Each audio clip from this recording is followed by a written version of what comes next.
Hello बच्चों, नमस्कार, good morning. कैसे हैं सभी लोग? उम्मीद करता हूँ बहुत अच्छे होंगे। और आज हम लोग क्लास नंबर 3 करने वाले हैं बच्चे, एवरेज चैप्टर की। और दो क्लास हो चुकी हैं, तीसरी क्लास है और अभी एक क्लास इसमें और लगेगी। मुझे लग रहा था कि मैं 3 क्लास में इसको एंड कर दूंगा, लेकिन बहुत सारी चीज़ें थी, इम्पोर्टेंट भी थी और छूट जाती अगर हम 3 क्लास में इसको समेटने की कोशिश करते तो। एनीवे, चीज़ें होनी चाहिए, चाहे एक क्लास और एक्स्ट्रा लग जाए, कुछ होना नहीं चाहिए जो आपके एग्जाम पॉइंट ऑफ व्यू से बहुत इंपॉर्टेंट है। चलिए करते हैं शुरुआत अपनी क्लास नंबर 3 की। और एक होमवर्क था शायद, जल्दी से मुझे इसका जवाब बता दो क्या होगा। कल होमवर्क दिया था आप लोगों को, सवाल है 1 से 11 तक लगातार सम संख्याओं के वर्गों का औसत। मैंने आपको 5 फॉर्मूले लिखवाए थे, उन 5 फॉर्मूले से अलग ये सवाल है। इसमें जो भी बच्चा n+1 2n+1/6 लगाने की कोशिश कर रहा है, प्लीज आप ये देखो कि उसने प्राकृतिक संख्या नहीं बोली, सम संख्या बोली है। तो सम संख्याओं का स्क्वायर, बच्चे 1 का स्क्वायर क्या होता है? 1। 2 का स्क्वायर क्या होता है? 4। 3 9। 3 का स्क्वायर 9। 4 का स्क्वायर 16। 5 का स्क्वायर 25। 6 का स्क्वायर 36। 7 का स्क्वायर 49। 8 का स्क्वायर 64। 9 का स्क्वायर 81। और 10 का स्क्वायर अभी मैं आपको बताऊंगा। तो आप कहेंगे सर ये क्या कर रहे हो आप? 11 का स्क्वायर 121। देखो, ये तो 1 से 11 तक मैंने लिखे हैं, आपको ऐसे ही 1 से लेकर 30 तक के स्क्वायर लिखकर उन्हें याद करना है। 1 से लेकर 30 तक के स्क्वायर और 1 से लेकर 21 तक के क्यूब। अब बच्चे, ये अगर 1 से लेकर 11 तक का स्क्वायर होता तो मुझे ये करने की जरूरत थी ही नहीं। मैं क्या करता? n+1 2n+1/6 करता। लेकिन उसने सम बोला है, तो जो विषम वाले हैं बच्चे उनको हम हटा देंगे। आप कहेंगे सर लिखने की जरूरत नहीं थी। अरे लिख दिया भैया, क्या गलत कर दिया अगर लिख दिया तो? ठीक है, इनको हटा देंगे तो बचे कौन कौन से? विषम। यानी कि केवल आपको इनके स्क्वायर का एवरेज निकालना है, केवल इनका। तो कितना आएगा भैया जरा बताना? 136 और 64 कितना होता है? 100। 100 और 100 200। 216 220 कितना आ गया? 220। ये तो योग आ गया, सम। एवरेज अगर बताना है तो क्या करेंगे? 220 डिवाइड बाई कितनी संख्या है? 1 2 3 4 और 5। 5 से डिवाइड कर देंगे, ये जाएगा 5 चौके 20 और 5 चौको 20। क्या जवाब होगा? 44। ऑप्शन नंबर सी मेरा बिल्कुल करेक्ट है। आगे बढ़ूं, नेक्स्ट चल सकते हैं। चलिए आते हैं अब टाइप नंबर 7। और टाइप नंबर 7 एक आसान टाइप है। और क्या है उसमें जरा मैं आपको बताता हूं पहले। भाई, अगर मैं आपको कुछ संख्या दे दूं, सपोज मैंने कुछ नंबर दे दिया ABCD, 4 संख्याओं का ही सपोज मैं एग्जांपल लेता हूं। और ये 4 संख्या कुछ भी हो सकती हैं, ये कुछ भी हो सकती हैं बच्चे। और मैंने कहा इनका जो एवरेज है ना, इनका जो औसत है, इनका औसत है सपोज A, कैपिटल A। इन सभी का एवरेज क्या है? इन सभी का एवरेज है A। बच्चे, अगर मैं क्या करता हूं, मैं अगर प्रत्येक संख्या में कुछ जोड़ दूं, हर संख्या में कुछ जोड़ दूं, तो याद रखना एवरेज भी उतने से ही प्लस हो जाएगा। सपोज मैं इसमें +x कर देता हूं, हर संख्या में अगर मैं +x कर रहा हूं तो याद रखना एवरेज भी +x हो जाएगा। या फिर अगर मैं इस बात को रिवर्स कहूं, अगर मैं इस बात को रिवर्स कहूं कि भैया मैंने एवरेज में कुछ संख्या जोड़ी, तो इसका मतलब है मैंने प्रत्येक संख्या को उतना ही जोड़ा होगा। अब मैंने कहा मैंने किसी संख्या को कुछ घटा दिया, मान लो मैंने -x कर दिया, इस ओरिजिनल संख्या को, मैं ओरिजिनल संख्या की ही बात कर रहा हूं। मैंने ओरिजिनल संख्या को minus x minus x minus x कर दिया, याद रखना एवरेज भी माइनस एक्स हो जाएगा। ये तो मैंने प्लस और माइनस का एग्जांपल आपको दिया। बच्चा अगर आप प्रत्येक संख्या को मल्टीप्लाई करते हो ना, तो एवरेज भी उतने से ही मल्टीप्लाई होगा जितने से प्रत्येक संख्या को किया है। प्रत्येक संख्या को डिवाइड करोगे तो एवरेज भी उतने से ही डिवाइड हो जाएगा। यानी कि कुछ भी mathematical operation, any mathematical operation, जोड़ भाग गुणा, कुछ भी आप करते हैं तो एवरेज के साथ भी वही मैथमेटिकल ऑपरेशन हो जाता है। अब इसके ऊपर क्वेश्चन कैसे बनते हैं जरा देखिए। सवाल क्या है, जैसे बहुत आसान क्वेश्चन बनता है, एक बार देखेंगे, बिल्कुल बच्चों वाला।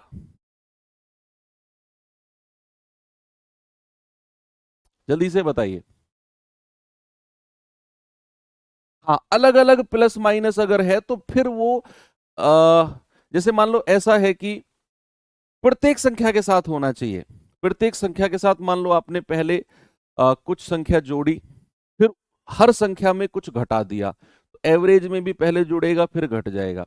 ऐसा नहीं है कि आपने आधी संख्याओं में जोड़ा आधी में घटाया, किसी में जोड़ा किसी में घटाया, तो फिर एवरेज क्या होगा? फिर एवरेज का कोई डायरेक्ट रूल नहीं होता है, फिर आपको मैनुअली निकालना पड़ता है ना। ये तो मैंने आपको डायरेक्ट रूल बताया है, फिक्स पैटर्न है कि अगर प्रत्येक संख्या में कोई भी मैथमेटिकल ऑपरेशन करते हो, एवरेज में भी वही होता है।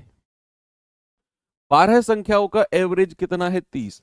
अगर प्रत्येक संख्या में 3 की कमी कर दी जाए तो नया औसत क्या होगा? भैया औसत में भी 3 की कमी हो जाएगी, यानी कि नया एवरेज क्या हो जाएगा? 30 माइनस 3, पेन उठाने की जरूरत ही नहीं है, एवरेज हो जाएगा 27। ये सवाल देखिए, 9 संख्याओं का एवरेज 42 है, अगर प्रत्येक संख्या में 5 की वृद्धि कर दी जाए तो नया औसत क्या होगा? भाई प्रत्येक संख्या में 5 की वृद्धि कर रहा है तो एवरेज भी 5 से बढ़ जाएगा। मैं खुद कह रहा हूं, ये बहुत आसान टाइप है, आपको कहने की जरूरत ही नहीं है, मैं खुद ही कह रहा हूं। तो अगर प्रत्येक संख्या में 5 की वृद्धि कर दी तो एवरेज भी 5 बढ़ जाएगा, यानी कि 47 हो जाएगा। अगर मैं आगे बढ़ूं, अगला सवाल कि 36 संख्याओं का एवरेज 432 है, अगर प्रत्येक संख्या को 9 से विभाजित कर दिया जाए तो नया औसत क्या हो जाएगा? बच्चे बताएंगे।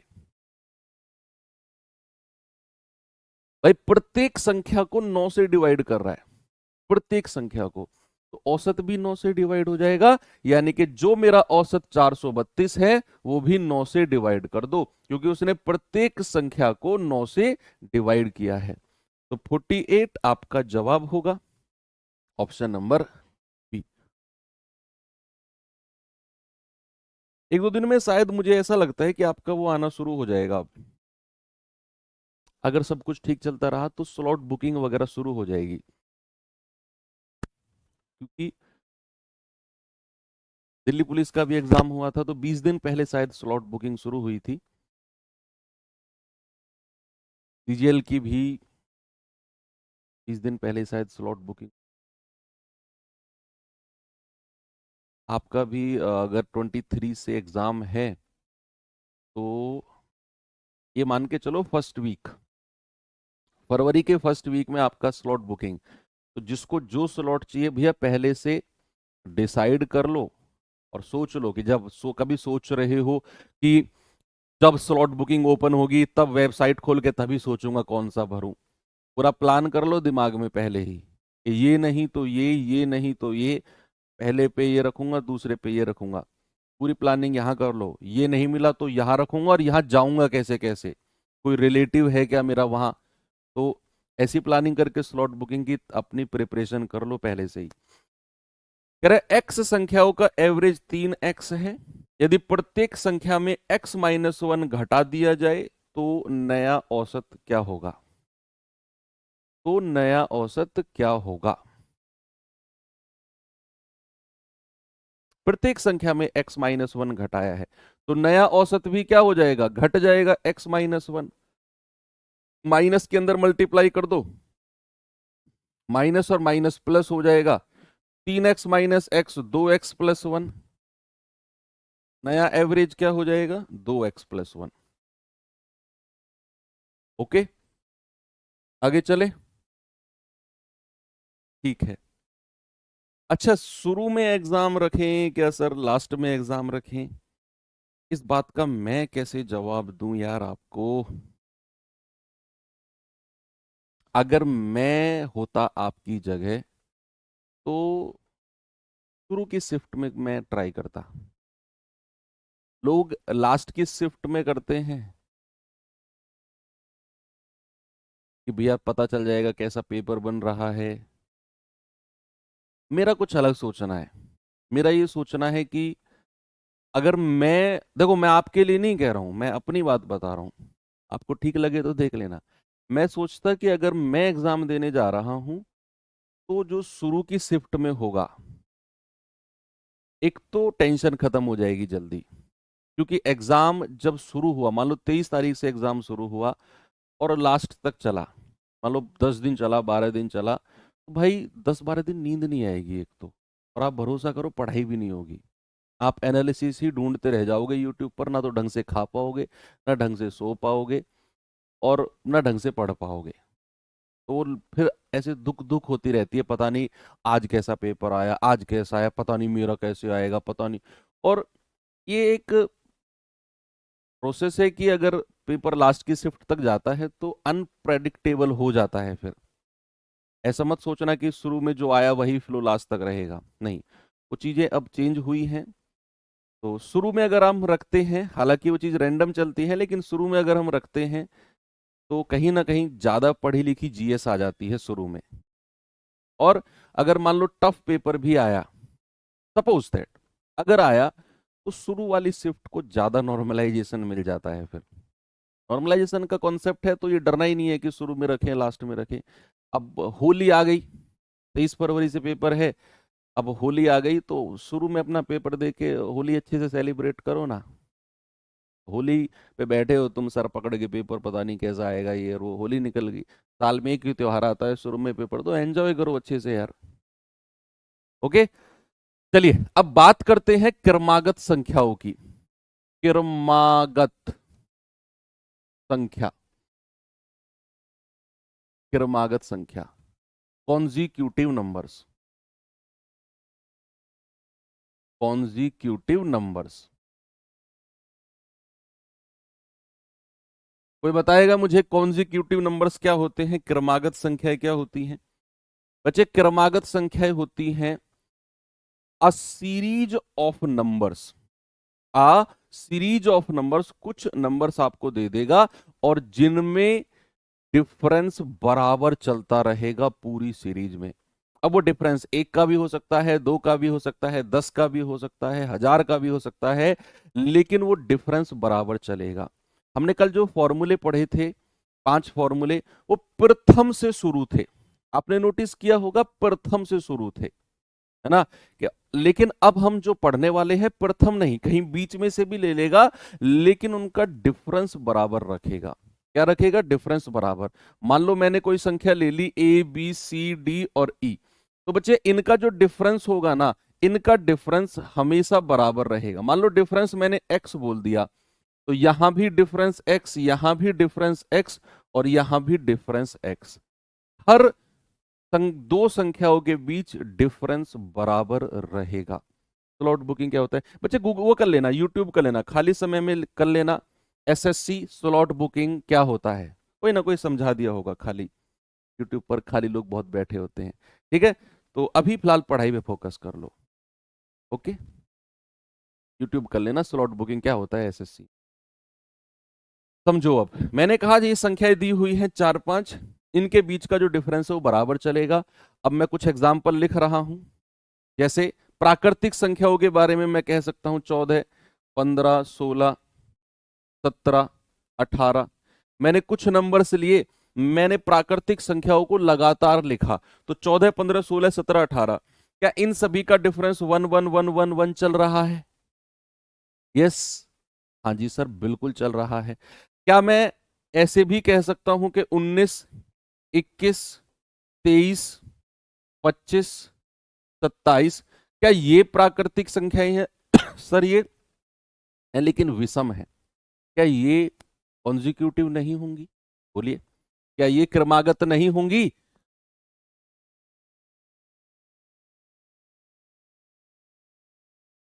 क्या ये कॉन्जिक्यूटिव नहीं होंगी? बिल्कुल होंगी सर। मैंने कहा 40, 42, 44, 46, 48, 50, क्या ये कॉन्जिक्यूटिव नहीं होंगे? बिल्कुल है सर, दो दो दो दो का डिफरेंस है। ओके, जरा मुझे एक बात बताना, पहाड़े टेबल सीखे हैं सबने? टेबल पहाड़े पढ़े हैं ना सबने?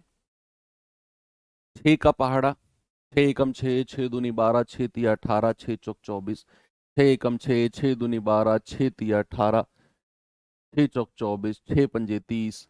क्या ये जो 6 का पहाड़ा मैं पढ़ रहा हूं, मैं जरा 15 का पहाड़ा पढ़ूं, 15 एकम 15, 15 दूनी 30, 15 ती 45, 15 चौको 60, 15 5 75, मैं किसी का भी टेबल पढ़ूं, मैं किसी का भी पहाड़ा पढ़ूं, तो क्या वो पहाड़ा, क्या वो टेबल कॉन्जिक्यूटिव होगा? क्या वो टेबल, वो पहाड़ा क्रमागत होगा? यस और नो?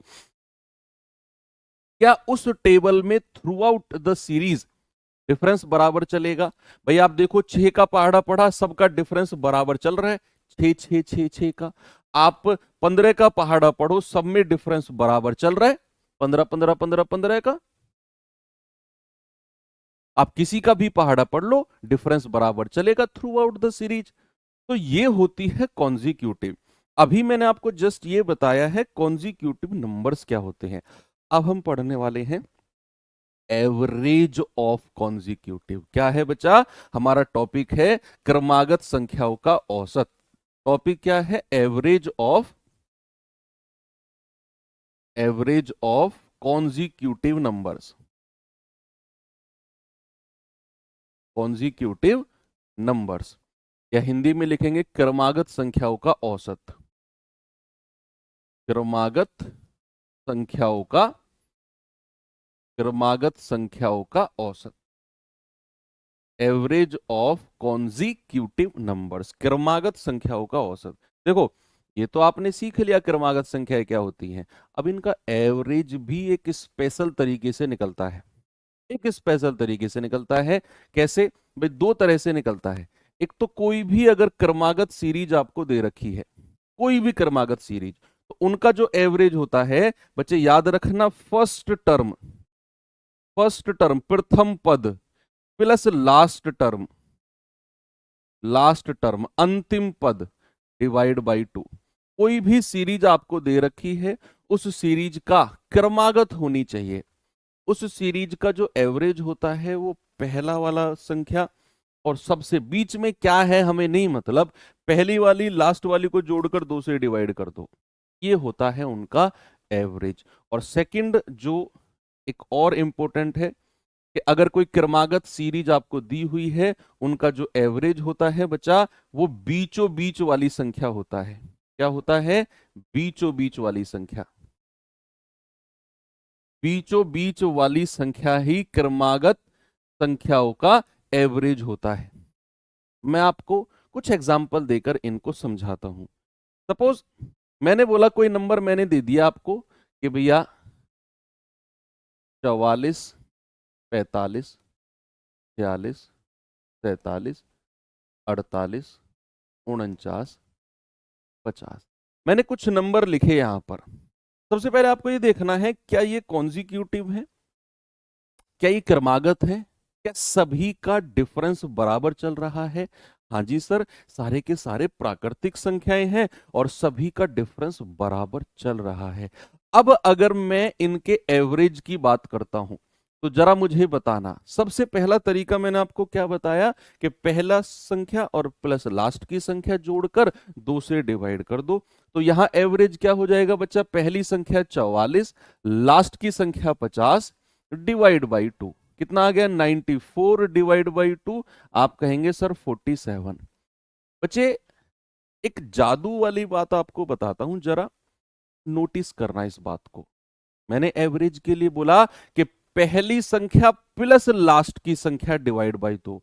एक चीज जरा देखना, अगर मैं आपसे कहूं कि शुरुआत से दूसरी संख्या, सेकंड नंबर, और पीछे से सेकंड नंबर। अगर आप इन दोनों को जोड़कर अगर आप इन दोनों को जोड़कर भी 2 से डिवाइड करते हो तो भी आपको बच्चे एवरेज वही मिलेगा जो पहली संख्या और लास्ट की संख्या से मिला है। अरे वाह सर, अभी रुको, ऐसा नहीं। अगर आप शुरू से थर्ड नंबर और पीछे से थर्ड नंबर को भी ऐसा ही करते हो, यानी कि 46 प्लस 48 डिवाइड बाई 2, तो आप कहेंगे 94 डिवाइड बाई 2 47। और सबसे मजे की बात, जो संख्या अब लास्ट में बची है 47, अरे भैया यही तो एवरेज है। यही तो वो संख्या है जो आप पहली और लास्ट की को जोड़कर 2 से डिवाइड कर रहे हो, जो आप सेकंड और सेकंड लास्ट को जोड़कर 2 से डिवाइड कर रहे हो, जो थर्ड और थर्ड लास्ट को जोड़कर 2 से डिवाइड कर रहे हो। यही तो संख्या हर बार आपको देखने को मिल रही है, बीचों बीच वाली संख्या। और ये तो मैंने आपको बताया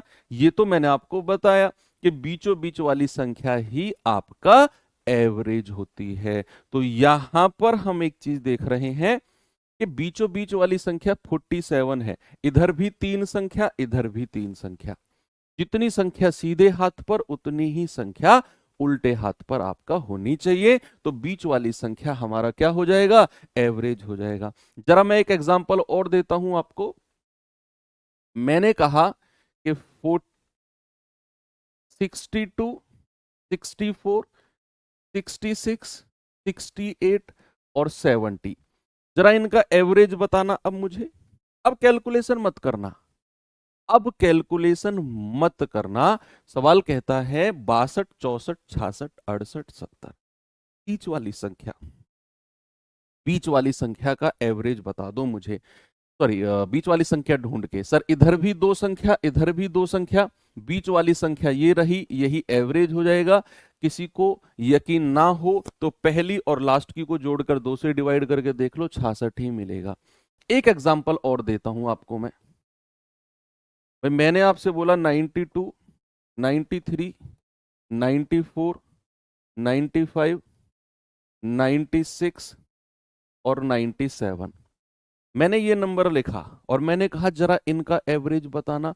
बीचों बीच वाली संख्या देखो, या तो आप पहली संख्या और लास्ट की संख्या को जोड़कर 2 से डिवाइड कर दो, एक तरीका, या फिर दूसरी और सेकंड लास्ट को जोड़कर 2 से डिवाइड कर दो, या फिर जो बीच में 2 बची हैं उनको जोड़कर 2 से डिवाइड कर दो। लेकिन अगर आप बीचों बीच वाली संख्या ढूंढने जाएंगे, जैसे यहां तो मिल गई हमें 66, इधर दो इधर दो, तो यहां अगर बीचों बीच वाली संख्या आप कह रहे हो सर 94 बीचों बीच वाली है, कैसे? इधर तो 2 है, इधर 3 है, 94 कैसे बीचों बीच वाली हो गई भैया? आप कह रहे हो सर 95, 95 यहां है, इसके इधर 2 संख्या, इधर 3 संख्या, ये बीचों बीच वाली कैसी हो गई? इसका मतलब है इस सीरीज में जो संख्याएं आपको दी हुई हैं, इनमें से कोई भी संख्या बीचों बीच वाली नहीं है। तो बीचों बीच वाली कहां गई सर फिर? भैया 94 और 95 के बीच। ये तराजू है, आपको तराजू को बिल्कुल कांटे को सीधा रखना है। अगर तराजू का कांटा 94 पे रखोगे ना तो पलड़ा उधर का भारी हो जाएगा, फिर उधर 3 संख्या हो जाएंगी, इधर 2, तो तराजू ऐसे हो जाएगा। तराजू को बिल्कुल बैलेंस रखना है तो हमें 94 और 95 के बीच में रहना पड़ेगा। और 94 और 95 के बिल्कुल बीचों बीच कौन सी संख्या होती है? 94.5।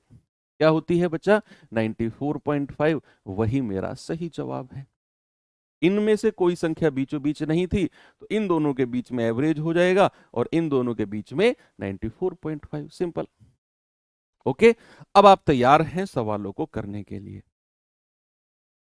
चलिए, पहला क्वेश्चन है आपके सामने, ये रहा, जरा देखेंगे।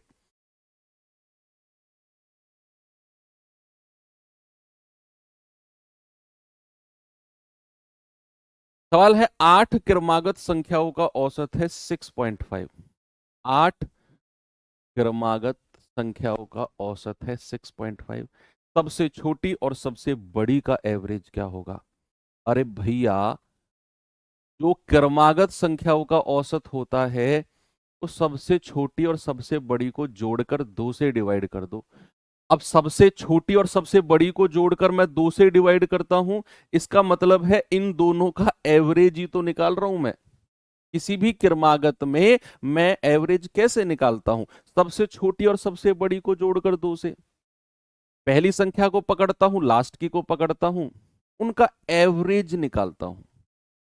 इसका मतलब है क्या मैं ये बोल सकता हूं सर कि जो कॉन्जिक्यूटिव नंबर का एवरेज होता है, जो क्रमागत संख्याओं का औसत होता है, वो सबसे छोटी और सबसे बड़ी के औसत के बराबर होता है। कितनी ही बड़ी आपको सीरीज दे दे, कितनी ही सारी आपको संख्या दे दे, उन सभी का एवरेज जो होगा वो सबसे छोटी और सबसे बड़ी के औसत के बराबर होगा। तो यहां हम कहेंगे 8 संख्याओं का औसत 6.5 है, तो सबसे छोटी और सबसे बड़ी का औसत हो जाएगा वही जो पूरी सीरीज का एवरेज है। तो सिंपल है, पूरी सीरीज का एवरेज वही होगा। नहीं होगा बच्चा, आप समझो बात को कि भैया मैंने कोई नंबर लिखा यहां पर, सपोज मैंने लिखा ABCDE, ये मैंने लिखा यहां पर, और मैंने कहा इस पूरी सीरीज का एवरेज बता दो क्या होगा। तो आप कहेंगे सर सबसे छोटी और सबसे बड़ी को पकड़ो, तो A प्लस E और 2 से डिवाइड कर दो। आपने क्या किया? आपने इन दोनों संख्याओं का औसत ही तो निकाला, दोनों का योग और बटे कितनी संख्या है? 2, और यही एवरेज निकल के आ गया। पूरी सीरीज का एवरेज है ये। तो पूरी सीरीज का एवरेज मतलब सबसे छोटी और सबसे बड़ी के औसत के बराबर। ओके, आगे चलते हैं, ये सवाल पे आएंगे जरा। 5 क्रमागत सम संख्या इवन नंबर का माध्य, माध्य मतलब औसत ही होता है, 68 है, तो सबसे बड़ी संख्या क्या होगी? अब यहां पर आपको संख्याएं नहीं दी हुई, केवल एवरेज दे दिया। जरा सोच के बताइए क्या होगा ये।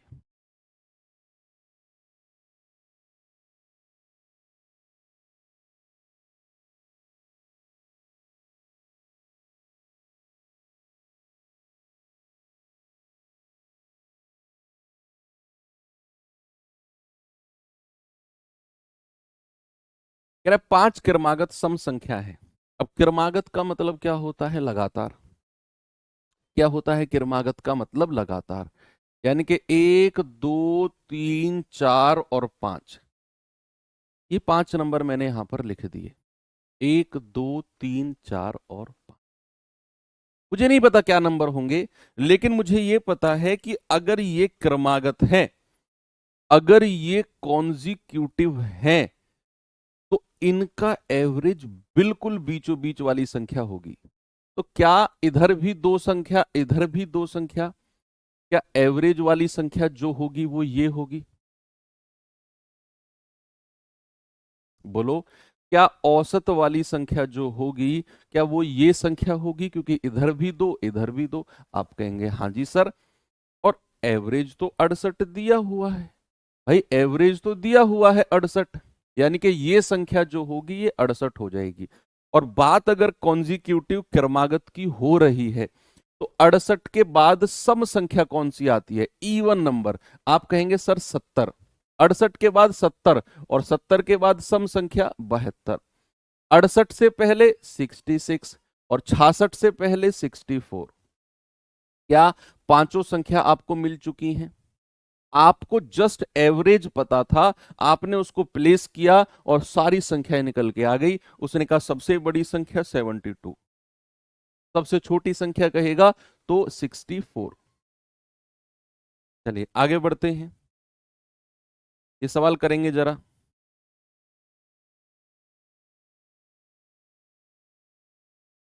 कह रहे 5 क्रमागत विषम संख्याओं का एवरेज 61। 5 क्रमागत विषम संख्याओं का एवरेज 61 है, तो इनमें से सबसे छोटी। सबसे पहले ये देखो कितनी संख्या है, 5 है, तो 5 प्लेस बना लो, 1 2 3 4 5, 5 प्लेस बना लिया आपने। अब सवाल कहता है कि क्रमागत है, क्रमागत है तो एवरेज क्या होगा? बिल्कुल बीचों बीच वाली संख्या होगा। अब सवाल कहता है कि भैया एवरेज तो 61 है, तो बीचों बीच वाली संख्या 61 हो जाएगी। अब चूंकि सवाल ने क्रमागत बोला है, तो 61 के बाद विषम ऑड नंबर कौन सा होगा? 63, 63 के बाद 65, 61 से पहले 59 क्या होगा 59, और इससे पहले 57। सवाल क्या कहता है, सबसे छोटी, भैया सबसे छोटी संख्या 57। आपका जवाब है ऑप्शन नंबर ए, क्या होगा 57। चलिए आगे बढ़ते हैं, इस सवाल पे आएंगे जरा। सवाल है, चार क्रमागत विषम संख्या है ए बी सी डी, इनका एवरेज 14 है, तो ए और डी का गुणनफल क्या होगा, multiplication of A and D. चार नंबर उसने बोल दिए, चार नंबर बच्चा उसने बोले हैं, और कहा है कि एवरेज 14 है, तो ए और डी का गुणनफल यानी कि मल्टीप्लीकेशन क्या होगा। अब आप देखो, चार संख्या बोली है, 1 2 3 और 4, क्रमागत बोली है, तो एवरेज बीचों बीच वाली संख्या होगा। दूसरा, उसने विषम बोली है, तो दो दो का डिफरेंस होगा, ऑड नंबर्स होंगे। और एवरेज जो होता है क्रमागत का बच्चा, वो बीचों बीच वाली संख्या होती है, बिल्कुल बीचों बीच। देखो ये ए है, ये बी है, ये सी है और ये डी है। अब बीचों बीच वाली संख्या ना तो बी हो सकती है ना सी हो सकती है, तो कहीं ना कहीं इनके दोनों के बीच में ही एवरेज होगा, जो कि हमें 14 दिया हुआ है। इन चारों संख्याओं में से कोई सी भी संख्या 14 नहीं है, कोई सी भी संख्या एवरेज नहीं है, इन दोनों के बीच वाली संख्या ही एवरेज है। अब आप मुझे बताओ, 14 से अगली विषम संख्या, ऑड नंबर नेक्स्ट टू 14 क्या होगी।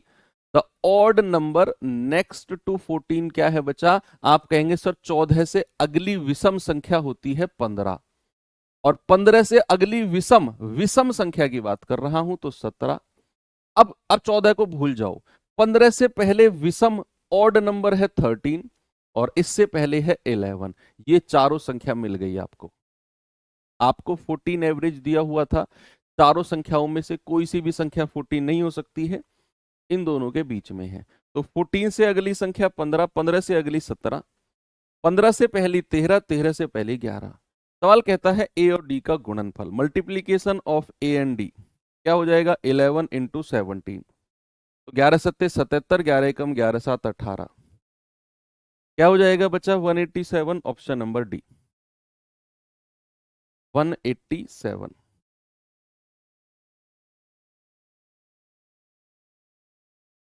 सही है।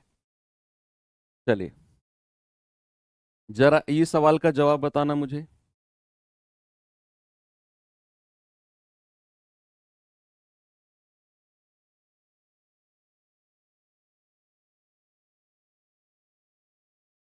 कह रहा है 3 के प्रथम 9 गुणज, ये वही जो मैंने आपसे पूछा था कि जो पहाड़े होते हैं, जो टेबल होते हैं, वो कॉन्जिक्यूटिव नंबर्स होते हैं।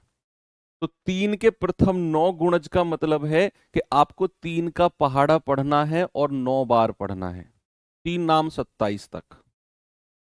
अब आपको लिखना नहीं है, 3 के प्रथम 9 गुणज ऐसे नहीं लिखना है, 3 एकम 3, 3 दूनी 6, 3 तिया 9, और चले गए 9 गुणज निकालने, नहीं। आपको केवल पहला गुणज और अंतिम गुणज चाहिए, क्योंकि ये तो हमें पता है कि जो इसके प्रथम गुणज होंगे वो कॉन्जिक्यूटिव होंगे, वो क्रमागत होंगे। अब अगर क्रमागत है तो हमें पहला पद और लास्ट का पद चाहिए, फर्स्ट टर्म और लास्ट टर्म चाहिए। तो 3 का पहला गुणज क्या होगा, 3 एकम 3, फिर दूसरा गुणज 3 गुणा 2, तीसरा चौथा पांचवा, और ऐसा करते करते सबसे लास्ट का गुणज होगा 3 गुणा 9। तो पहला गुणज मिल गया 3, अंतिम गुणज मिल गया 27। तो एवरेज क्या हो जाएगा बच्चा, एवरेज हो जाएगा पहला टर्म प्लस लास्ट का टर्म डिवाइड बाई 2, यानी कि 30/2, और आप कहेंगे 15, क्या कहेंगे 15, ऑप्शन नंबर बी मेरा बिल्कुल सही जवाब है। आपको बीच वाले टर्म निकालने की जरूरत ही नहीं है भैया, वो चाहे अब 9 गुणज कहे 900 गुणज कहे। अब जैसे मैं आपसे एक क्वेश्चन पूछने लगूं कि जरा मुझे बताना 11 के प्रथम 18 गुणज,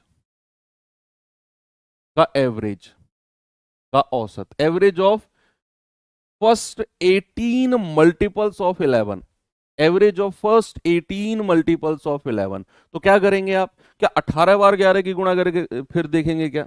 नहीं, आपको पता है 11 का पहाड़ा 18 बार पढ़ना है, तो पहला गुणज क्या हो गया, 11 एकम 11, दूसरा तीसरा चौथे से मतलब नहीं है, सबसे लास्ट वाले पे आ जाओ, 11 गुणा 18, तो पहला 11 एकम 11, ये आ जाएगा 198 होगा। तो हमें एवरेज निकालना है, तो 11 प्लस 198 डिवाइड बाई 2 कितना आ जाएगा, 1209 डिवाइड बाई 2 क्या आ जाएगा, 104.5, कितना आ जाएगा, 104.5। ओके, चलिए आगे बढ़ते हैं, एक सवाल और देता हूं, ऐसा ही है मेरे पास, बताएंगे जरा इसका जवाब।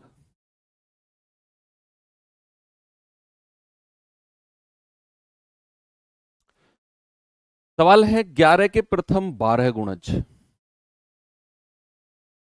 11 के प्रथम 12 गुणज, पहला गुणज चाहिए, लास्ट का चाहिए, हो गया एवरेज। तो 11 का पहला गुणज क्या है, 11 गुणा 1, दूसरा तीसरे से मतलब नहीं है, सबसे लास्ट वाले पे आ जाओ, 12वां गुणज हो जाएगा ये, तो 132, 11 एकम 11, तो एवरेज क्या हो जाएगा, 11 प्लस 132 डिवाइड बाई 2, क्या आ जाएगा, 143 डिवाइड बाई 2, 2 सत्ते 14, 2 एकम 2, 71.5, कितना हो जाएगा बच्चा, 71.5।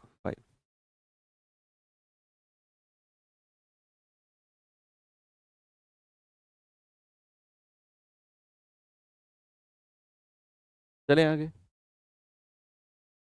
चलो एक सवाल और देखते हैं, ये सवाल देखना जरा, कह रहा है 9 क्रमागत संख्याओं का औसत n है, अगर मैं अगली दो संख्या भी शामिल कर लूं तो नया औसत क्या हो जाएगा। इसे पहले मैं आपको डिटेल में बताऊंगा और फिर इसका मैं आपको एक शॉर्ट ट्रिक बताऊंगा। नेक्स्ट टाइम अगर ऐसा क्वेश्चन मिलेगा तो पेन मत उठाना, जरूरत भी नहीं पड़ेगी। पहले वो क्यों मैं ऐसा होगा उसकी डिटेल में देखते हैं। कह रहा है 9 क्रमागत संख्याओं का औसत n है, अगली दो संख्या, तो ये क्रमागत संख्या बोली है उसने, ये प्राकृतिक संख्याओं की बात कर रहा है, केवल नेचुरल नंबर्स की बात कर रहा है। तो 9 संख्या लिख लो, कोई भी, जरूरी नहीं है प्रथम एक से ही शुरू करना है ना, आपकी मर्जी है, कहीं से भी उठा लो बीच में से, लेकिन वो क्रमागत प्राकृतिक संख्या होनी चाहिए, ऐसा कुछ नहीं है 1 से ही लेना है। मैं 7 से ले रहा हूं, 7 8 9 10 11 12 13 14 15 16 1 2 3 4 5 6 7 8 9, यही लिख लेता हूँ 15, है ना, 9 हो गई ना, 1 2 3 4 5 6 7 8 9। अब ये 9 संख्या मैंने लिख ली, ये कहां से आई कैसे आई, मैंने अपनी तरफ से लिखी है, आपकी मर्जी है, आप अपनी तरफ से लिख लो। अब इनका एवरेज होगा बीचों बीच वाली संख्या, यानी कि 4 संख्या इधर 4 इधर, एवरेज हो जाएगा 11, एवरेज क्या हो गया 11। तो क्या मैं इसी को n की वैल्यू कह दूं, सवाल कह रहा है n है एवरेज, 9 संख्याओं का एवरेज n है, तो मैंने कह दिया कि भैया जो एवरेज 11 आया है ना, ये n है।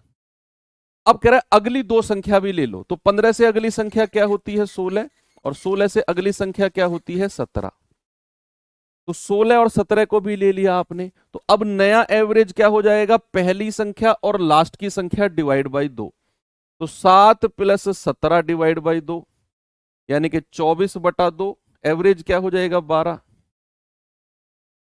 भाई अब अगली दो संख्या अगर मैं ले रहा हूं, मैंने शुरू की 9 संख्या ली, एवरेज आया बीच वाली संख्या 11, उसको n बोल दिया मैंने। सवाल करा अगली दो संख्या भी ले लो, अगली दो यानी कि 15 से अगली 16, 16 से अगली 17। अब मेरी सीरीज 7 से शुरू होगी और 17 तक जाएगी, या तो अब बीचों बीच वाली संख्या ढूंढ लो 12 को, या नहीं भी कर रहे हो तो पहली संख्या प्लस लास्ट की संख्या जोड़कर 2 से डिवाइड कर दो, नया एवरेज आ गया 12। अब सवाल कहता है तो नया average increase by 2, remain same, increase by 1, increase by 1.5, पुराने एवरेज से कितना ज्यादा होगा, पुराना एवरेज कितना था 11, नया एवरेज 12, तो क्या नया एवरेज इंक्रीज बाय 1 होगा। पुराने से एक ज्यादा हो जाएगा, यानी कि अगर आप अगली दो संख्या लेते हो तो एवरेज बढ़ता है एक से। अब इसकी मैं ट्रिक बताता हूं आपको। ट्रिक क्या है बच्चा, कि आप एक बार फिर से सवाल को पढ़ो। आपको दिया गया है, आपको दिया गया है कि कुछ प्राकृतिक संख्याओं का दिया हुआ है, कुछ प्राकृतिक संख्या, कुछ नेचुरल नंबर्स, कुछ नेचुरल नंबर्स का एवरेज आपको दे दिया, सपोज n, एवरेज दे दिया आपको n। अब सवाल कहेगा अगर वो अगली, आपसे कहेगा अगर वो अगली या नेक्स्ट अगली, मान लो आपसे कहेगा x संख्या, अगली x संख्या और ले ले, और ले, अगली और संख्या और सम्मिलित कर ले, इंक्लूड कर ले, तो नया एवरेज क्या हो जाएगा, नया एवरेज। तो याद रखना बच्चे, नया एवरेज हो जाएगा। पुराने एवरेज में जोड़ना है क्या, x का आधा, x का आधा, पुराने एवरेज में जोड़ना है x का आधा।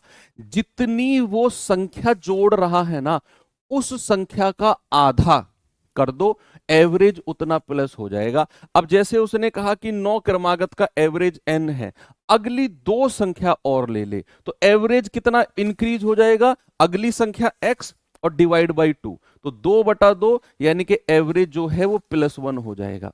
पुराना एवरेज अगर n है, नया हो जाएगा n+1, यानी कि इंक्रीज बाई 1। मान लो अगर क्वेश्चन में आपसे कहता, मान लो अगर क्वेश्चन में आपसे कहता कि अगली 10 संख्या, सपोज अगर वो कहता अगली 10 संख्या और ले लो, अगली 10 संख्या, तो आपका नया एवरेज कितने से इंक्रीज हो जाता।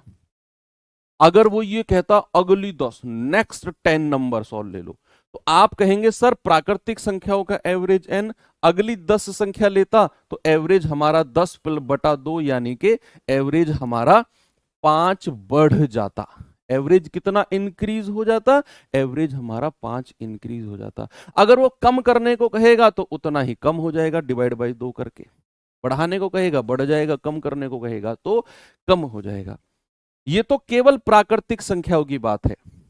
अगर वो सम प्राकृतिक या विषम प्राकृतिक, इवन नेचुरल या ऑड नेचुरल कहेगा तो क्या करें, उस केस में ये n/2 नहीं लगेगा।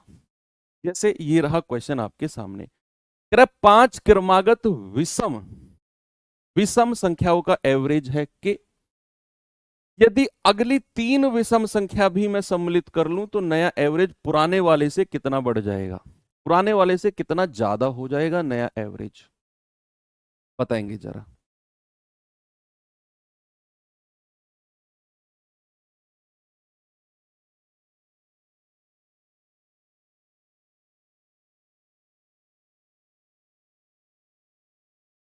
अब यहां n/2 मत करना, कभी 1.5 कहने लग जाओ, क्योंकि ये सम प्राकृतिक और विषम प्राकृतिक का केस अलग है। इसको एग्जाम्पल से मैं आपको कराता हूं। तो 5 विषम लगातार संख्या मान लो, कुछ भी ले लो, 5, 7, 9, 11, 13, ये मैंने 5 संख्या ले ली, कुछ भी आपकी मर्जी है, आप कहीं से भी ले लो, 5 ले लो। इनका एवरेज क्या होगा, बिल्कुल बीचों बीच वाली संख्या, और उसने एवरेज बोला है के, तो के की वैल्यू हो जाएगी 9। सवाल कह रहा है अगली 3 विषम संख्या भी ले लो, 13 से अगली 15, फिर 17 और फिर 19, तो अब एवरेज क्या हो जाएगा बच्चा, अब एवरेज हो जाएगा पहली संख्या प्लस लास्ट की संख्या डिवाइड बाई 2, 19 और 5 24/2, दैट इज 12। तो नया एवरेज कितना हो गया 12। अब आप एक चीज चेक करो कितने से बढ़ा है, पहले था 9, अब हो गया 12, तो भैया एवरेज कितना बढ़ गया, +3, एवरेज कितना बढ़ गया, +3। यानी कि अगर सम प्राकृतिक या विषम प्राकृतिक संख्याओं की बात करेगा, लगातार क्रमागत का केस, चाहे ऑड चाहे इवन, जितनी संख्या जोड़ेगा एवरेज भी उतने से ही बढ़ेगा, कोई डिवाइड बाई 2 नहीं करना। जितनी वो संख्या जोड़ेगा एवरेज भी उतना ही इंक्रीज हो जाएगा, अगर वो ऑड या इवन क्रमागत संख्या कहेगा। लेकिन अगर वो कहेगा केवल नेचुरल, केवल प्राकृतिक संख्या, ऑड या इवन, सम या विषम नहीं लिखेगा, तो जितनी संख्या जोड़ेगा डिवाइड बाई 2, जितनी संख्या जोड़ेगा उसका आधा। ठीक है, सम या विषम के केस में जितनी संख्या उसने अगली 3 संख्या सम्मिलित करी, एवरेज भी 3 प्लस हो गया।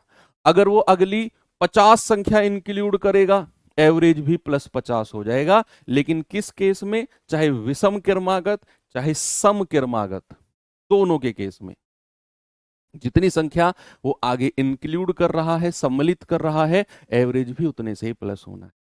एक गड़बड़ मत कर देना एग्जाम में अगर सवाल आ जाए तो। ओके, चलिए दोनों केस में, सम के या इवन के केस में भी सेम है, जितनी संख्या जोड़ेगा एवरेज भी उतना ही बढ़ेगा। चलिए आगे बढ़ते हैं, ये चीजें क्लियर हैं। अब मैं आपको कराता हूं बच्चा कुछ क्रिकेट वाले सवाल, क्रिकेट वाले क्वेश्चन कर लेते हैं, कुछ क्रिकेट बेस्ड क्वेश्चन।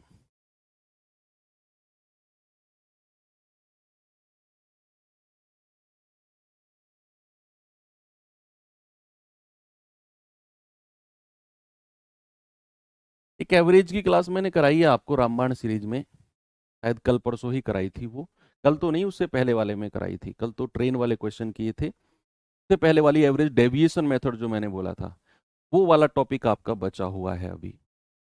यस, वो टॉपिक आपका बचा हुआ है, तो उसे कर लें आप लोग, कल की क्लास में हम उसे ही करेंगे। ओके, चलो अब चलते हैं कुछ क्रिकेट वाले क्वेश्चन के पास। सबसे पहले क्रिकेट में अगर मैं जाऊं तो एक होता है बैटिंग औसत। क्या होता है? बैटिंग औसत, बैटिंग, बल्लेबाजी, बैटिंग एवरेज, इसको क्या कहते हैं? बल्लेबाजी औसत। कोई बताएगा मुझे क्या होता है बल्लेबाजी औसत? क्या होता है भाई? बल्लेबाज, जिन्हें क्रिकेट की थोड़ी नॉलेज कम है उनके लिए मैं कह रहा हूं, जिनको पता है कोई टेंशन नहीं है। बल्लेबाजी औसत की अगर मैं बात करूं तो बल्लेबाजी औसत होता है बच्चा, कोई भी खिलाड़ी कितने रन प्रति मैच, कितने रन प्रति मैच बनाता है, कितने रन प्रति मैच बनाता है, वो होता है उसका बल्लेबाजी औसत। क्या होता है बच्चा? उसका बल्लेबाजी औसत, यानी कि बैटिंग एवरेज। हाँ, वही एग्जिट एंट्री वाला ही।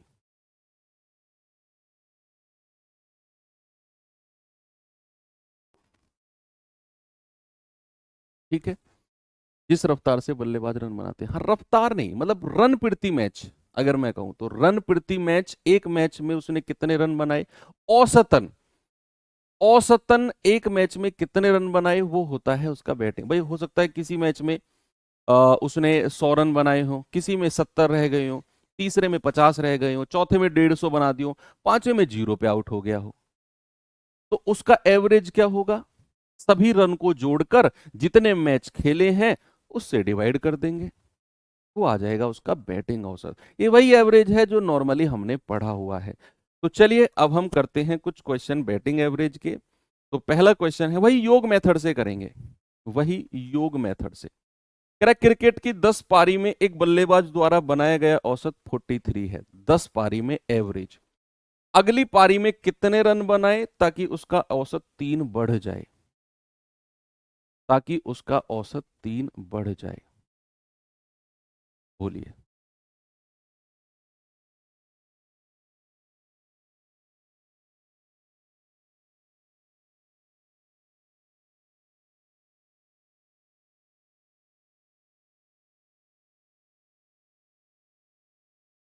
10 पारी का एवरेज 43 है, अगली पारी में कितने रन बनाए ताकि उसका एवरेज 3 रन बढ़ जाए?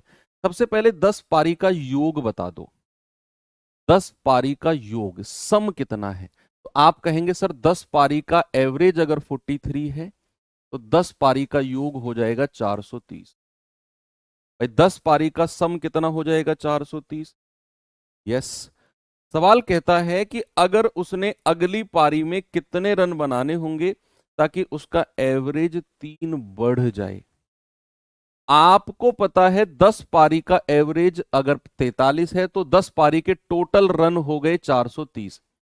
ये 430 रन उसने टोटल 10 पारियों में बनाए हैं।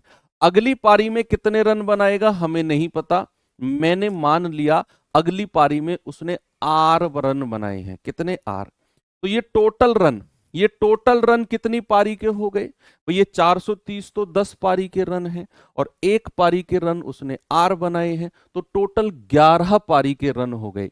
10 पारी ये और एक ये, तो बराबर टोटल 11 पारी है। और 11 पारी का एवरेज कितना हो गया?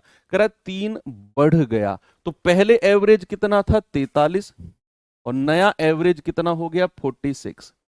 तो 11 पारी का एवरेज अगर 46 है तो 11 पारी का योग कितना हो जाएगा? 11 गुणा 46। मैं फिर से रिपीट करता हूं, जरा सामने देखना। सवाल कहता है 10 पारी का औसत 43 है, तो 10 का योग कितना हो जाएगा? 10 गुणा 43। कह रहा है अगली पारी में कितने रन बनाए ताकि नया औसत 3 बढ़ जाए। मुझे नहीं पता कितने रन बनाए अगली पारी में, आर मान लिए। तो 430 प्लस आर, 11 पारी के रन हो गए, एक तरफ रख दो। दूसरी तरफ 11 पारी के रन मैं किसी और तरीके से निकाल रहा हूं। पारी है 11, भाई 10 पहले थी, एक और खेली 11, और 11 पारी का औसत कितना हो गया? 43 और 3 बढ़ गया 46। तो एक तरफ 11 को 46 से गुणा कर दो, औसत को संख्या से गुणा कर दो, तो ये भी आपका 11 पारी का रन हो गया और ये भी 11 पारी के रन है। दोनों को बराबर कर दिया, आर की वैल्यू निकाल लो। 46 से कम 46, 46 से कम 46 और 4 50, तो 506 माइनस 430 कितना आएगा? 76। तो यानी कि उस पारी में उसने 76 रन बनाए होंगे, 76। आगे चले, नेक्स्ट क्वेश्चन नंबर 31। जरा देखिए बच्चा सवाल को। सवाल है क्रिकेटर का 9 पारी का औसत 30 रन है, 10वीं पारी में वह कुछ रन बनाता है, हमें नहीं पता, तो उसका औसत बढ़ के 31 हो जाता है। अब नया औसत 31 है, पिछले में उसने बोला 3 बढ़ गया, तो हमने नया औसत लिखा। 43 पुराना था, नया हो गया 46। इसमें उसने बोला है नया, पुराना 30 था, नया 31 हो गया। कितने से बढ़ा वो नहीं, दे ही दिया नया औसत। अगर वो ये कहता कि उसका नया औसत 1 रन बढ़ गया, तो फिर तब मैं कहता 30 और 1 31। उसने आपका काम और आसान कर दिया। आसान क्या, लिख दिया बस। भाई 9 पारी का औसत अगर 30 है तो 9 का योग कितना हो जाएगा? 270। यानी कि 9 पारी में उसने टोटल 270 रन बनाए। 10वीं पारी में हमें नहीं पता, हमने मान लिया आर। तो ये हो गए टोटल 10 पारी के रन। अब मैं 10 पारी के रन कुछ और तरीके से निकालता हूं। पारी है 10 और 10 पारी का एवरेज 31 हो गया, तो 10 पारी के रन कितने हो जाएंगे? 10 गुणा 31।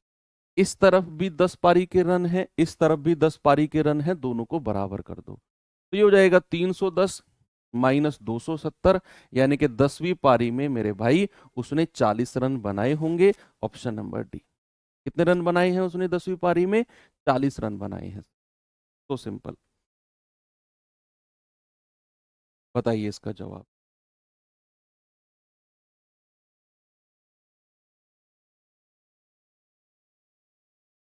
सवाल है एक क्रिकेटर का 20 मैच का एवरेज 40 है, 20 मैच का एवरेज।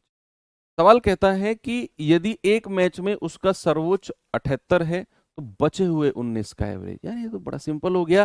भाई 20 मैच का एवरेज अगर 40 है तो 20 मैच का योग, औसत को हमेशा संख्या से गुणा कर दो, योग आ जाएगा। तो 20 मैच में उसने टोटल 800 रन बनाए।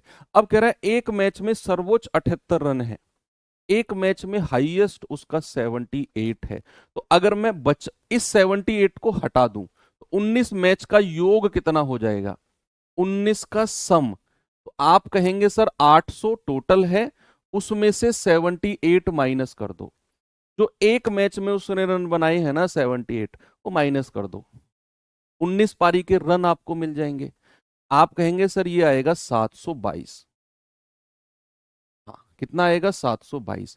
ये 722 जो है ये 19 पारी का सम है, 19 पारी का योग है ना। अब कह रहा है 19 पारी का एवरेज कितना हो जाएगा। 19 पारी का एवरेज हो जाएगा 722 बटा 19। 19 तिया 57, 19 अट्ठे 152। भैया एवरेज कितना हो जाएगा, एवरेज हो जाएगा 38। ये 19 पारी का योग है 38। ओके, चलूं आगे। बहुत सिंपल छोटे छोटे क्वेश्चन है यार ये तो। ये सवाल देखिए जरा।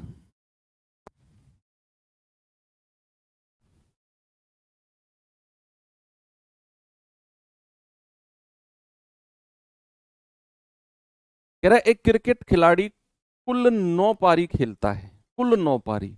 10वीं तथा 11वीं पारी में उसके कुल 108 रन है, दोनों 10वीं और 11वीं में। 9 का एवरेज क्या है उसने नहीं दिया। 10वीं और 11वीं में टोटल 108 रन बनाए, जिससे उसका औसत स्कोर 12 घट गया। पुराना क्या औसत था नहीं दिया हुआ, लेकिन नया औसत 12 घट गया। कह रहा है बताओ कुल 11 पारी में उसने कितने रन बनाए होंगे, जल्दी से आप लोग मुझे बताएंगे।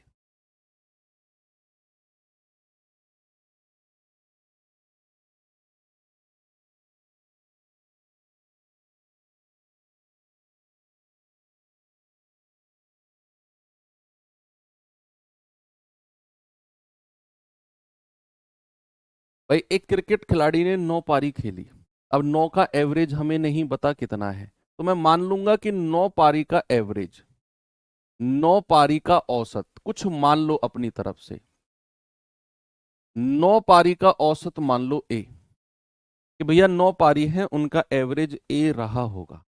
अगर 9 पारी का एवरेज है ए, तो क्या आप मुझे बता सकते हो 9 पारी का योग कितना हो जाएगा। 9a। आपने औसत को संख्या से गुणा कर दिया, तो 9 पारी का सम कितना हो गया 9a। अब सवाल कहता है कि 10वीं और 11वीं दो पारी में उसने टोटल 108 रन बनाए, तो 9 पारी का योग 9a, उसमें 108 जोड़ दो। पारी कितनी हो गई अब भाई, 9 पारी तो ये थी, दो पारी ये हो गई, पारी हो गई 11। पारी कितनी हो गई 11। कह रहा 11 पारी में अब उसका एवरेज 12 घट गया, यानी कि पुराना एवरेज अगर ए था तो घट के कितना हो गया ए माइनस 12। तो 11 पारी का योग ये, और 9 प्लस 2 पारी इधर भी 11 पारी का योग, इधर भी 11 पारी का योग, बराबर करके ए की वैल्यू निकाल दो। आप कहोगे सर 9a प्लस 108 बराबर 11a माइनस 132। ये 132 इधर आ जाएगा, 9a 11 में से घटेगा 2a। 132 और 108 कितना होता है 240, तो 2 से कटेगा 120 बार, यानी कि a की वैल्यू आ गई 120। तो a की वैल्यू 120 है। बच्चे अगर वो आपसे ये कहता कि 9 पारी का कितने रन बनाए हैं, 9 पारी में कितने रन बनाए हैं, तो आपका जवाब होता a की वैल्यू 120 आ गई, केवल 9a, केवल 9a। उसने क्या पूछा है कि कुल 11 पारी में कितने रन बनाए हैं, कुल 11। तो आप या तो ए की वैल्यू इधर रख दो, ये भी 11 पारी के रन है, या फिर ए की वैल्यू यहां रख दो, ये भी 11 पारी के रन है। किसी भी तरफ से आप रखकर निकाल सकते हैं, यहां रख दो। 11 गुणा 120 माइनस 12, तो कितना आएगा 11 गुणा 108, तो 11 अट्ठे 88, 11 एकम 11। तो टोटल 11 पारी के रन कितने हैं उसके, डबल वन डबल वेट। तो सिंपल। 132 कहां से आया, कौन सा 132, ये वाला। अरे 11 की ए में गुणा करी ये आ गया, 11 की 12 में गुणा करोगे 132 आएगा। 11 कहां से आया, 11 पारी है टोटल, टोटल 11 पारी है। 9 पारी तो उसने पहले खेली, और प्लस जो दो पारी है 10वीं और 11वीं, दो पारी में 108 रन हो गए, तो 9 प्लस 2 कितना हो गया 11 पारी हो गई। तो 11 पारी का एवरेज 12 घट गया, तो पुराना ए था तो नया हो गया ए माइनस 12। और योग कितना हो जाएगा, औसत को संख्या से गुणा कर दिया। 132 11 के बारे में गुणा करके आया है। ओके, अच्छा सवाल है ये। चलिए इस क्वेश्चन को करेंगे। कह रहा है कि एक क्रिकेट खिलाड़ी का 40 पारी का एवरेज है 50। 40 पारी का एवरेज कितना है? 50। अब कहता है कि उसका उच्चतम और न्यूनतम रन से 172 रन ज्यादा है। कह रहा है अगर मैं इन दोनों पारियों को हटा दूं तो बची हुई 38 पारी का एवरेज 48 हो जाएगा। बताइए उसका उच्चतम स्कोर क्या है। आप एक बात बताओ, मान लो आप एक क्रिकेटर हो और आपने कुछ मैच खेले। सपोज दैट ऐसा फील करो आपने 10 मैच खेले होंगे। अब 10 मैच में आपने अलग अलग रन बनाए हैं। किसी एक मैच में आपका हाईएस्ट रहा होगा और किसी एक मैच में आपका लोएस्ट रहा होगा।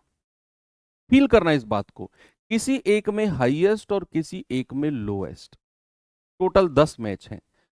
अब कह रहा है जो हाईएस्ट है ना और जो लोएस्ट है, इन दोनों का डिफरेंस 172 है। सपोज दैट हाईएस्ट और लोएस्ट का डिफरेंस 172। आप पढ़ो, कह रहा है उच्चतम रन न्यूनतम रन से 172 ज्यादा है। तो उच्चतम को मैं हाईएस्ट मान लूं और न्यूनतम को मैं लोएस्ट यानी कि एल मान लूं। तो हाईएस्ट में से अगर मैं लोएस्ट घटाता हूं तो क्या मिलेगा बच्चा? 172 मिलेगा।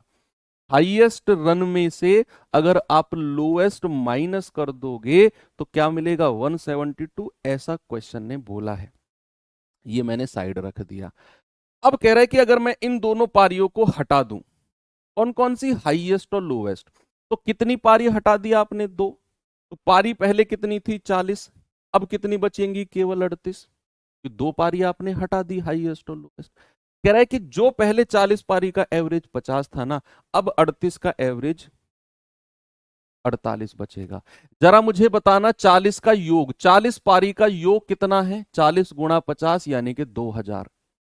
जरा मुझे बताना जो 2 पारी आपने हटा दी उनको हटाकर 38 का एवरेज कितना बचेगा? आप कहेंगे 38 गुणा 48। संख्या को औसत से गुणा कर दिया, 38 का और हो जाएगा आपका 48।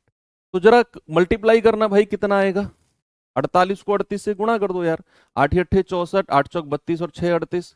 3 अट्ठे 24, 3 चौक 12, 2 14, 4 2 4 3 7 और 1 8, 1824 आ गया। अब एक चीज बताओ मुझे कि 40 पारी का योग था 2000 और 2 पारी आपने हटा दी हाईएस्ट और लोएस्ट, बची कितनी? केवल 38। उनका योग आया है 1824। अब मैं अगर आपसे पूछूं कि वो 2 पारी जो हटी हैं उनका योग कितना है, भाई 40 का योग इतना, 38 का योग इतना, तो 2 पारी जो हटी है कौन कौन सी? हाईएस्ट और लोएस्ट। अगर मुझे उनका योग पता करना है तो 2000 में से 1824 माइनस कर दो तो आपका जवाब आएगा सर 176।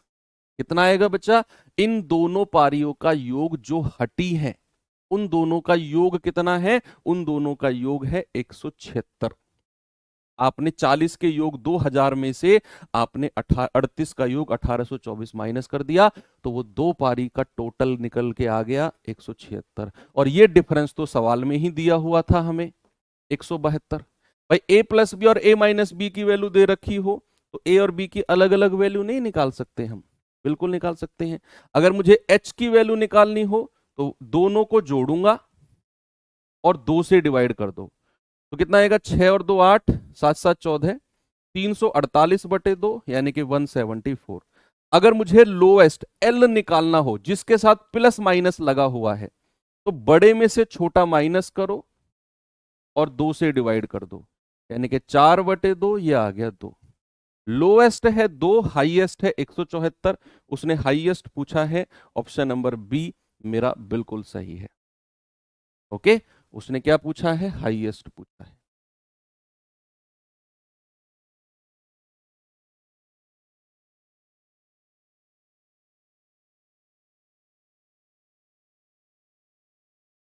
चलो ठीक है, एंड करते हैं अब यहीं पे। ओके, अब क्या है आपका, एक तो कुछ मिसलेनियस बचा हुआ, जो बॉलिंग एवरेज है ना वो इतना इंपॉर्टेंट नहीं है, वो मैं आप कहोगे तो 1 2 क्वेश्चन मैं आपको मिसलेनियस में करा दूंगा। ओके, हम चीजें फोकस्ड चीजों पर चल रहे हैं, bowling average is not important part. Miscellaneous में करा दूंगा फिर भी 1 2 क्वेश्चन आपको मैं। तो कल हम जो पढ़ेंगे वो हमारा एक तो डेविएशन वाला जो मैंने आपको रामबाण में भी कराया है, और कुछ मिसलेनियस क्वेश्चन। तो कल की क्लास में ये रहेगा, और कल क्या है, सैटरडे है, ठीक है। बात करते हैं कल कि संडे में क्लास करें या ना करें, कल डिसाइड करेंगे। ओके, तो मिलते हैं अब अगली क्लास में। Thank you, have a good day.